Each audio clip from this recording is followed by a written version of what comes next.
ہاں جی، یہ جو تا ہے، تا کے اوپر جو لگی ہوئی ہے یہ کھڑی زبر ہے، صرف زبر نہیں بلکہ کھڑی زبر، اور یہ کھڑی زبر جس حرف کے اوپر آئے اس حرف کو ایک الف کے برابر لمبا کرتے ہیں، ٹھیک ہے۔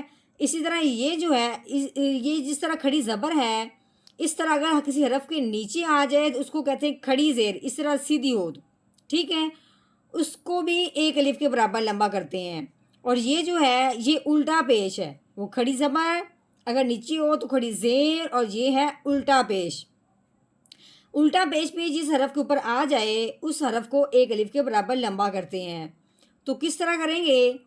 تا کھڑی زبر تا، ٹھیک ہے۔ ہا الٹا پیش ہو، بات کا مطلب ہے کہ یہ کھڑی زبر ہو یا کھڑی زیر ہو یا الٹا پیش ہو، جس حرف کے اوپر آئے گی اسی حرف کی آواز نکالتے ہوئے اس کو ایک الف کے برابر لمبا کر دینا ہے۔